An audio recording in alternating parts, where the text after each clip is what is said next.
The broadcast is now starting. All attendees are in listen-only mode. Hi everybody, welcome to the Noyantis Usergroup meeting. Today is the 6th of Jan 2020. Happy New Year everybody. Myself and John are your hosts today. As always, if anyone's got any ideas, questions, problems, solutions, feel free to raise your hand. We'll get the microphones opened and we will cover them accordingly. We're just going to take a quick look, see if we've got the questions come in. I'll make sure we've got the questions open. I know John wants to talk about automatic downloading, automatic updating of the templates, which is going to be a big plus for everybody. So we're going to cover that in a second. While we wait for other questions, you have to excuse me if my voice keeps going. I'm not feeling the best at the moment. Seem to be coming down with man flu. But yes, updates. Obviously, there was the festive period. I spent it working on, well, enjoying the festive break, of course, but also working on the command bars and docking panes. In fact, more docking panes than command bars, if truth be told. Now, Alan's here. I'm just going to open up Alan's microphone. So, hi, Alan. Sorry to put you on the spot. No, that's okay. Yep. Well, the reason I came to yourself was basically one of the things you'd highlighted was instability in the docking panes, depending on setup and scenarios and so on. I think this was one of the test apps that we had. I might get some debug messages come up because I'll explain exactly where we're up to in a second. But let's just recompile this and see if you recognise it. Alan, tablet example. Okay, something like so. Yeah. Yep. And hopefully, I'm going to close it via that mechanism. You should see a massive speed increase as well. So if I try that again, okay. So docking panes, basically, I've rewound back quite a lot and basically rebuilt it from the global class manager upwards. Can't really say the particular scenario on yours. Here's the thing. One thing I've just the code is ready to go in. It's actually commented out at the moment. Is the content of these panes will open on demand now rather than open immediately, because that's one of the actual issues that I found causing the GPF. If I was opening content onto that pane, but the pane wasn't visible, then basically it was causing the GPF. And I tried a few tricks behind the scenes to try and make it work, and none of them were really successful. So basically what I'm going to do is have them load on demand. So it'll be automatic. You won't have to do anything for it, but as soon as you click on it, it'll be there. Cool. All right. So and I've got a good app for testing once you get it out. It'll really load it up. So yeah, well, the work what's remaining on this now, because there's that and the other scenario. I don't think it's in that app. It's in this scenario and child. So you've got got our two panes, and then basically we've got a child pane which we layer over the top, and a child pane which we layer. The repainting, don't worry, that's commented out while I really get to grips of what's going on in which order and so on. But these are basically, that's a lookup. So basically these are layers where I'll come to that in a second, but these are layers. So that's the browse, the form, and the lookup. And then basically the one can take place of its parent, and the parent will replace the child, and so on and so forth when they're closing. So they're the scenarios. Now what we now have, we'll go back to yours. Not that it's good if people get an understanding of what's going on behind the scenes, but you don't need it to use the product, of course. But what we have now, if I bring this into view,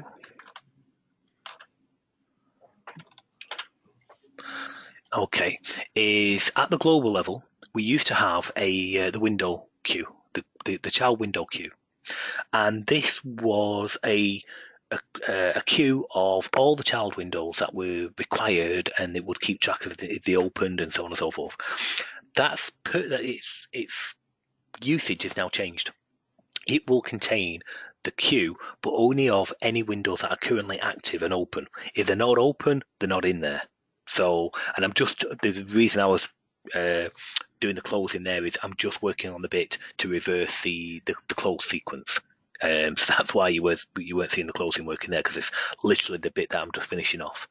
But that now only ever contains a queue of active windows at any one time, and we've got a new queue, global level, called a global pane queue, and that contains the definitions of all the panes in the application that have been declared at that moment in time.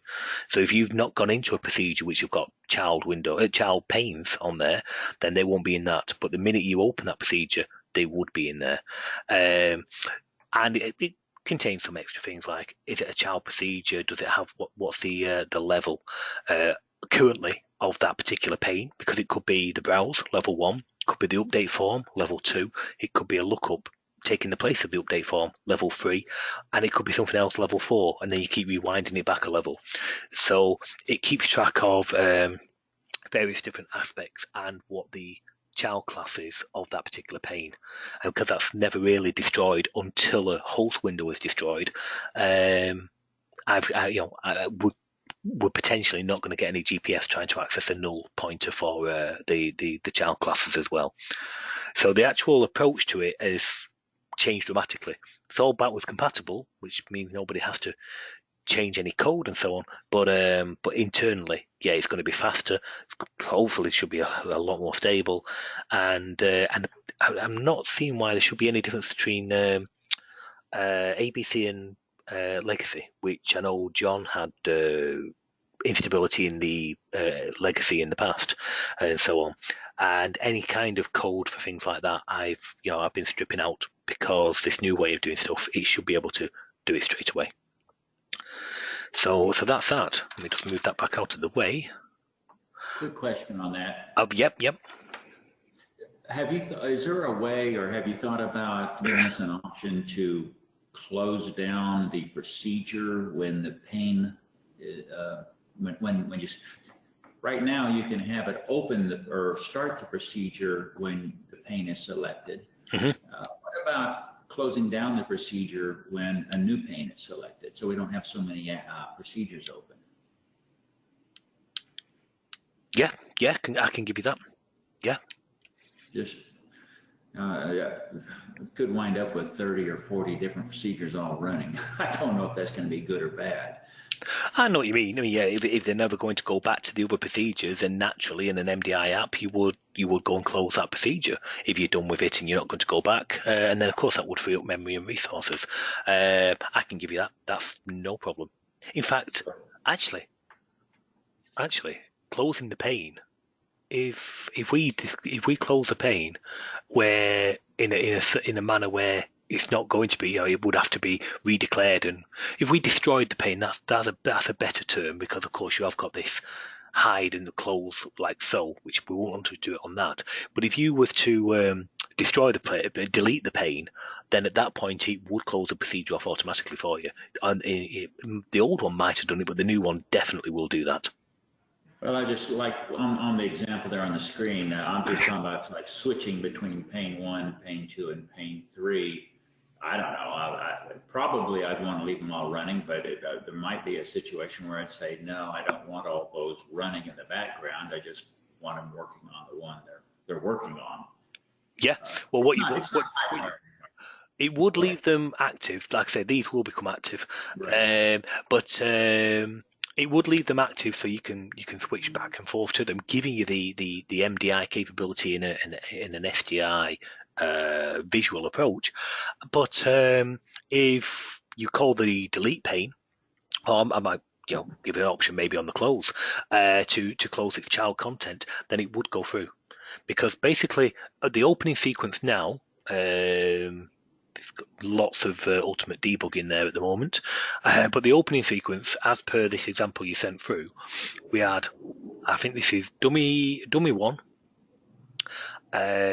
center top, dummy 2, dummy 3, dummy 4 from memory. Now the opening sequence will say, okay, open this, then open this, this, this, and this. So it opens all the panes. Then it will go through and open the content in the particular order that the panes were required. So this will open, then the center top window will open, but not, it's because this has got its own children on it as well. Not the children, it's just the window will open, then this one, then this one, then this one. Then it will go on to the children of it, basically its grandchildren, if you will. So it'll open its children in the correct order first, then it will open the grandchildren in the order that they've been declared, and if any of those declare great grandchildren, which they can do, then it will go and open those in turn for that as well. So it keeps track and opens them all in the defined order, so it's easier to understand. And of course, the bit which I'm just doing is, if I was to close this, which is our host window, at this moment in time, we happen to have 1, 2, 3, 4, 5 panes, and then this has 3 more, so we've got 8 panes. It will go through and close them in the reverse order. So it would be, if these were open, it would be 3, followed by 2, followed by 1, followed by right bottom, right center, right top, center top, left. So it will reverse the close in the correct sequence. All right, I'm excited. Oh, a lot, believe me, a lot of work has gone into it. A lot of head scratching and a lot of what, why? I don't understand. Hence why, there was taking a step back and say, okay, right, let's just approach this methodically. And there was some workarounds in the class to make things happen, and all of them at the moment have all been commented out, not ripped out, but they probably will be, so we will get some speed increases and efficiencies out of them as well. So it's been a worthwhile exercise. It's been a pain, but it will be a worthwhile exercise. No pun intended. So, but, oh yes, I never even thought there, sorry. You should be expecting a beta to you this week. I won't necessarily say, tomorrow or Wednesday, but you should be expecting a beta this week. Cool. All right. So, and the command bars for people, because I mentioned we've been working on both. the command bars, it's all to do with the closing of the pop-ups at the moment. And yes, there's been big increases, big advances, I should say, in the closing of the pop-up menus when you navigate from an MDI child to an MDI child, and when you navigate from your application to another application, like maybe you're switching from your app to Outlook, or your app to Windows Explorer, and the pop-ups are now closing correctly. That's taken a bit of magic too, with a lot of subclassing going on, but great results. So you can expect both of those soon. Docking panes first, though. Okay, John. No questions in, which is good. So, John, Yeah. let's talk about Updater. Let's talk about it. I'll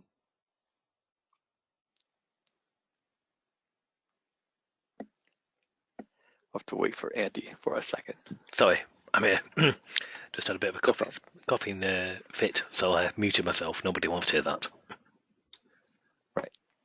That's true. Nobody wants to hear that. Okay, no, well, the update program will let people keep track of the versions that they've got, get alerts when there's a new version released, and then hopefully it'll download it in the background, like kind of automatically, and then you're ready to install it. And then also keep track of passwords and serial numbers and maintenance keys or whatever else that there is that install might require. So I guess it's how much of that can you support? Okay. With well, Capesoft, with Capesoft, I've got an API that tells me that I check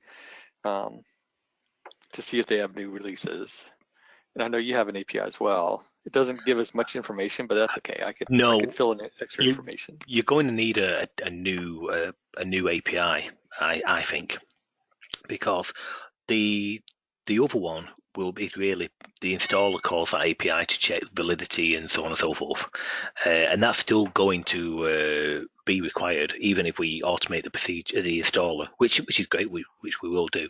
So I'm going to create you a generic API. So if you pass it certain parameters, it will obviously be a bit more tailored to whoever's passing the parameters in. But if you just call it in a generic mode, it will just list you product list with latest version number and the release date. Do you need anything more than that? That's a minimum, so that would be good. Okay. Well, I'm just making a note now. So the API. So what is it you need? You need product ID. I take it. Mm-hmm. Now I can give you a list of those product IDs because every product does have its own ID. Example, NYS 001, and this is true of any of our template prompts. So if you ever had to go and look into any of our templates, they all follow this numbering structure.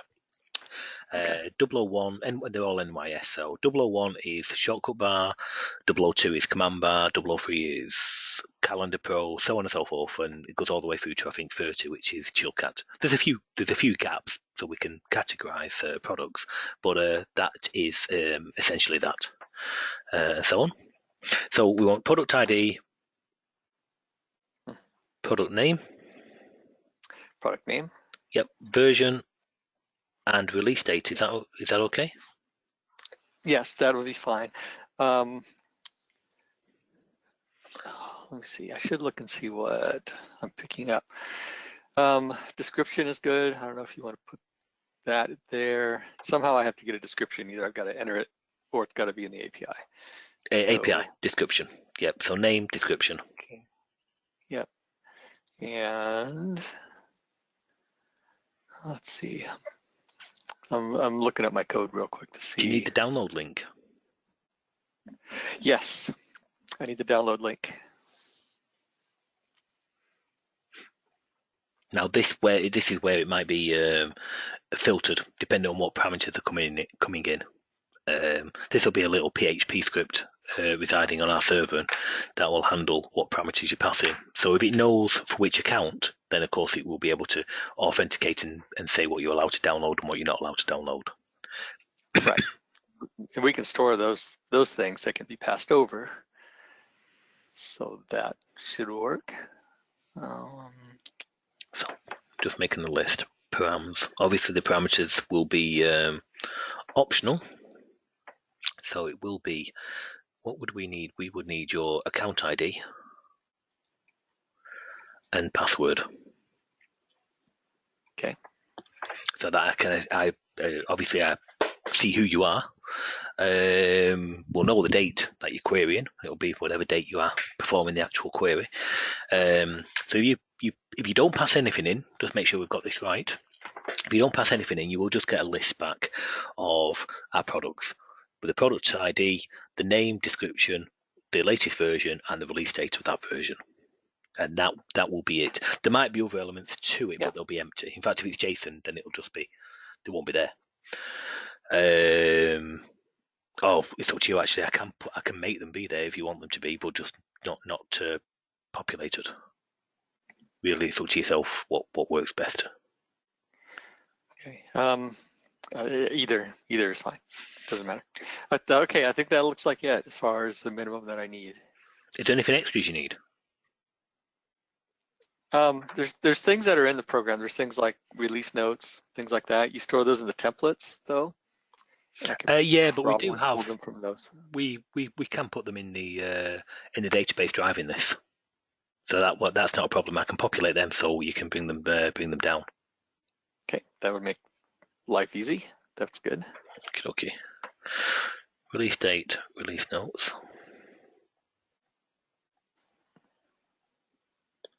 Because it's just that's a job for Wendy. She's left for the day now, but that's a job for Wendy. She can go through the templates and populate the notes. That'll make it easier. Okay. Yeah. Anything else? I mean, you might not want this in the API. I put things like what versions of Clarion it works with, things like ABC and legacy, that kind of thing. Your thing is you work with pretty much everything, so there's not. I mean, I can populate them. Not Do a you lot want for them you in to separate worry fields? All of ours are ABC and legacy and C6 onwards. This might still work in C55, but we don't technically support it any longer. So it's up to you. I mean, I can send it, but it'll just be fully populated. But if it'll make your life easier, then I can just fill it in as a yes. Yeah, maybe I'll send you a list of components. Yeah, things like that. I mean, I suppose we should really do. And then in the future, if any of our products do end up breaking off piece, so to speak, then yeah, we can. We'll already have it covered.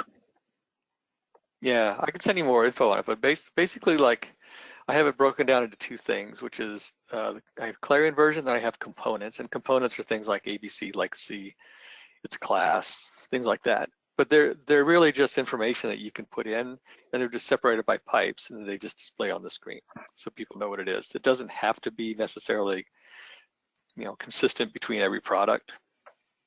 Right, okay. But it says Well, you could just put me in an example of components. Say this is what these are the Clarions, and they're separated by pipes, and these are the things that are in there, and just send that over, and then I just display it. So that makes it pretty easy. I think just two fields. Fine. Yeah, no problem. Yeah. Okay. The parameters. One will be a count I have ID. one more thing. Just dependencies. I don't know if you have any dependencies necessarily, where one product depends on another. Like CapeSoft requires string theory for several of their products. I don't think you have that so much, right? Don't. At all. We don't. Right, so we don't have to worry about that one. Okay. But So don't worry about that. There is going to be some changes in that area. We purposely try and keep everything isolated. So even if the report control supports the Chart Pro, but of course they work completely independent. So if you happen to have Chart Pro and you tick the box to say I want the results to go to a chart, then you can just tick the box, tell it what the chart is, and it will do it accordingly. But it's not a dependency; it's a Recommended thing, right? I suppose it's a recommended, but yeah, it's an enhancement. Should you Or works with. want that? Yeah, works with. I suppose that's a better term. The reason I say there's going to be greater changes on that with the release of GSEC or G Security. Then of course that's going to be compatible with all of the navigation type tools. So the command bars, task panel, shortcut bar, they are obvious things for it, but also the report control. So you in GSEC you can say this user is not allowed to see this field, so it will take it off the screens and take it off the Clarion browsers, but it will also take it out of the report controls as well. If they're just not allowed to see the field, then they never see the field. Full stop. So there are compatibilities like that, and also adding into a lot of the products. But again, it's not a dependency. It's just it's a compatibility, if you will.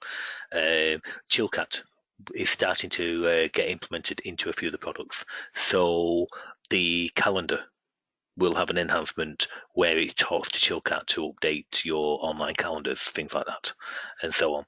So if you tell me what that format is, I'll start to put that in. It's not needed immediately, but in the next month or so, you will start seeing some stuff like that. Okay. Yeah, what I'm thinking is you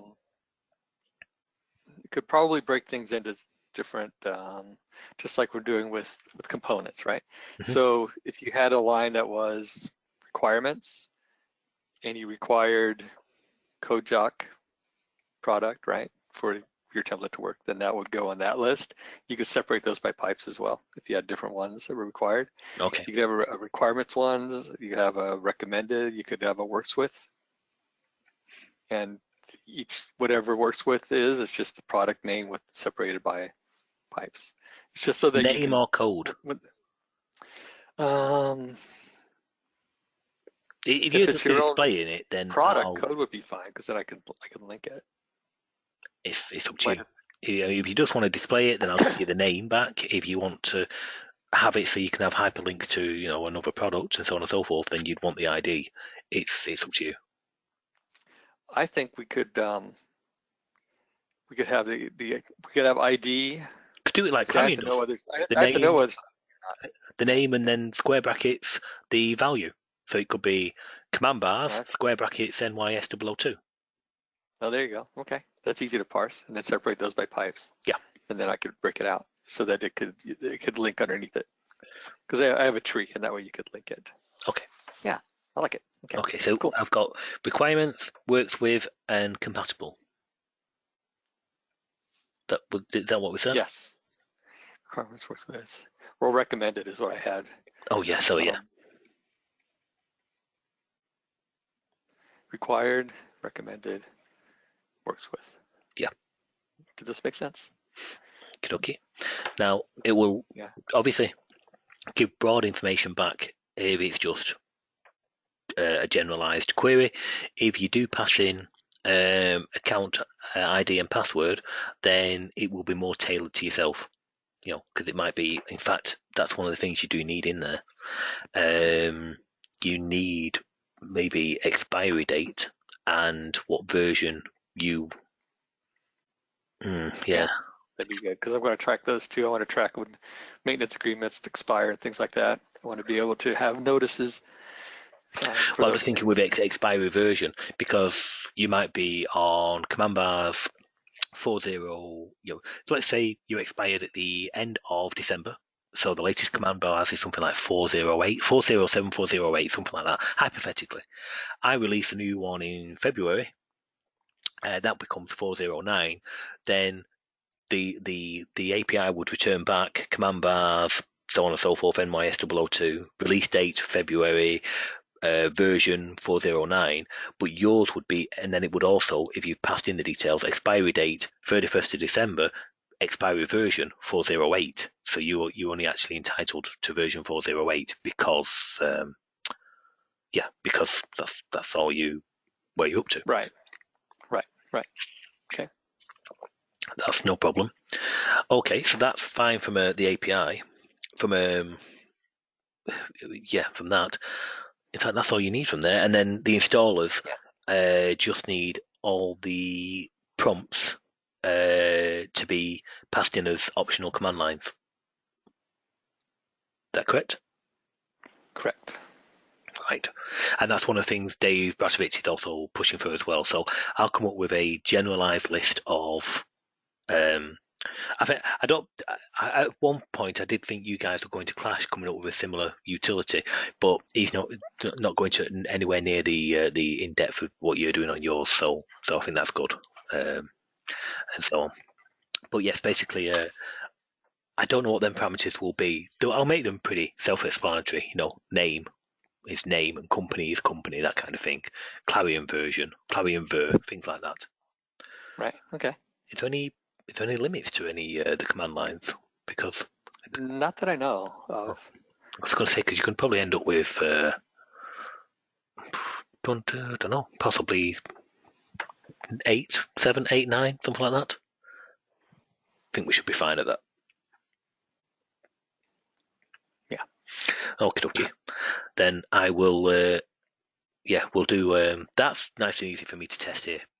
And of course, they already do return an error code. I think in your installer, I'll let you know what the error codes are so that you can detect accordingly, because it might be that I'm not sure how, but they are running an installer which they're not entitled to. So it would return back and tell you accordingly that it's unable to run. Excellent. Okay. Then the API, the little PHP API, I can knock that on the head maybe tomorrow afternoon for you, depending on how the docking panes goes in the morning. But that it'd be interesting for you.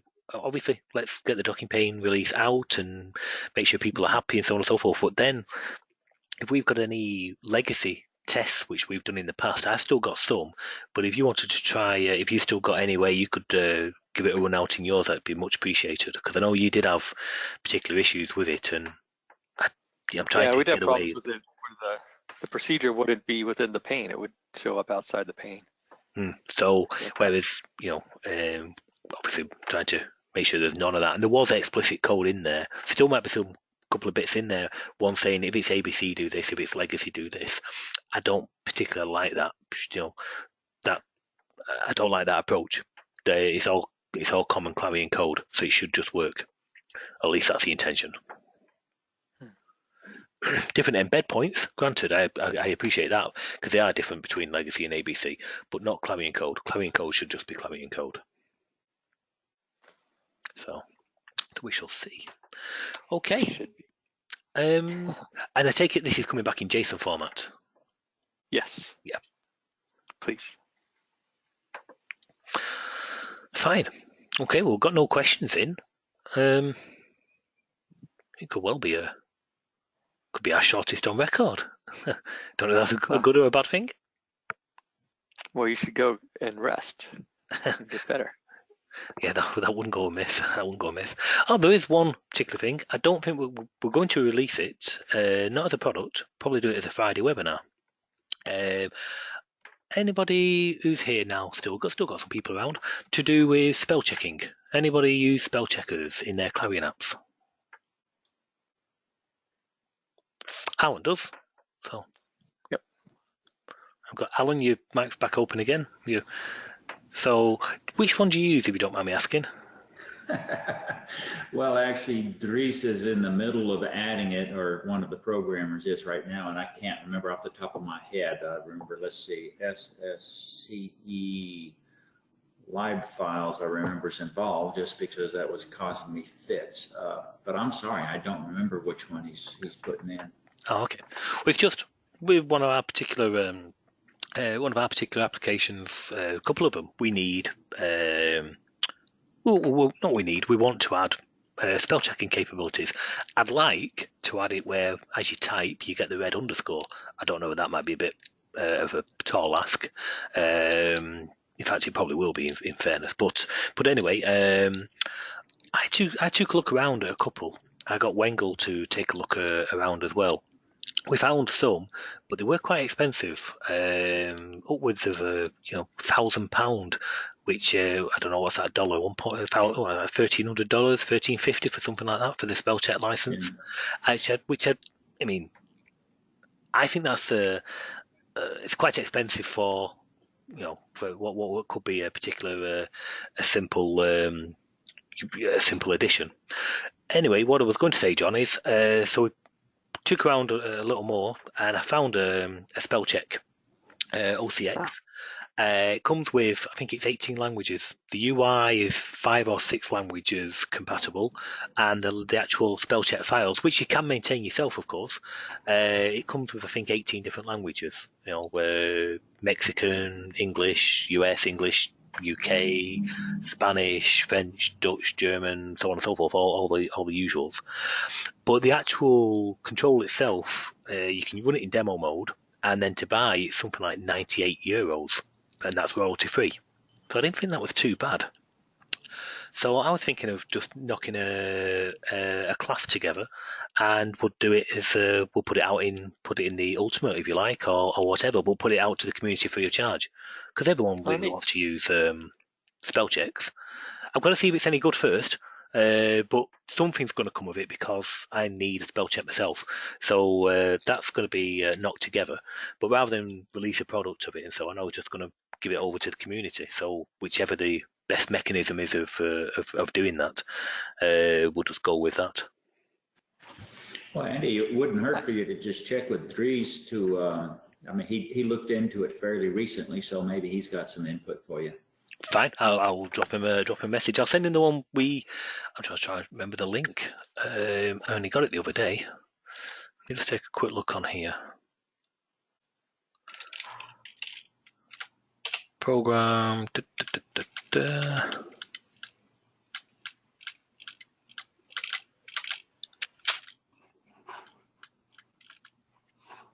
JRS soft. That's it. JRS, JR spell,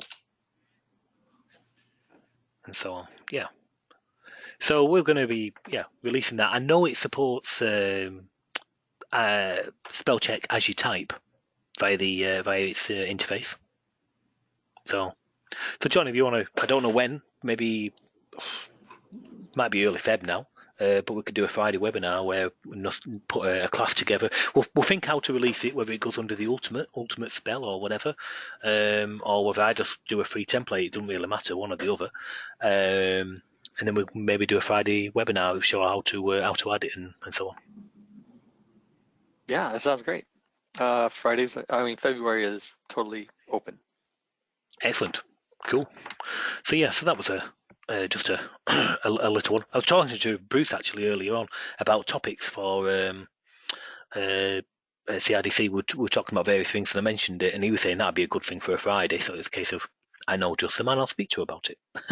Yes, excellent. Cool. Okay, well, watch this space for the spell checker if nothing else. We've got no questions. If everyone's done, I think we'll wrap up, and I will probably chuck another hour at the docking panes. Sounds good. Cool. Right, okay then.